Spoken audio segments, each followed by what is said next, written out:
Kui suitsuandur annab põhjuseta häireid, võib asi olla selles, et andurisse on sattunud tolm ja andur vajab puhastamist seespoolt. Suitsuanduri puhastamiseks on võimalik kohale kutsuda G4S tehnik, kuid andurit võib ka ise puhastada. Selle juhendi abil saad sellega kindlasti hakkama. Enne tööde alustamist teavita G4S juhtimiskeskust võimalikust tekkivast valehäirest. Eemalda suitsuandur relee aluselt, keerates andurit vastu päeva. Avamiseks tuleb keerata lahti anduri tagaküljel asuvad 2 kruvi.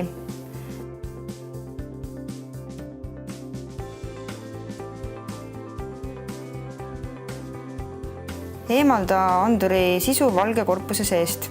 Suitsuanduri puhastamiseks tuleb avada anduri kamber. Selleks eemalda kambri gaas. Suitsuanduri tolmust puhastamiseks soovitame kasutada suruõhku, mida müüakse tehnikakauplustes. Võib kasutada ka nõrgale imemisvõimsusele seadistatud tolmuimejat, kuid selle tulemusena võib mõni anduri lahtine detail sattuda tolmuimejasse. Puhasta kindlasti anduri optiline seade ja selle ümbrus. Suitsuanduri kamber ja selle gaas on puhastatud, kui ei ole näha tolmukübemeid.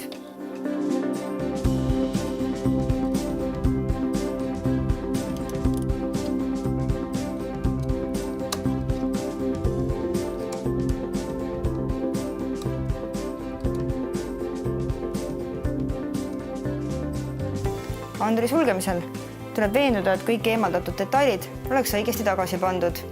Seejärel kinnita andur lakke, keerates andurit relee alusel päripäeva.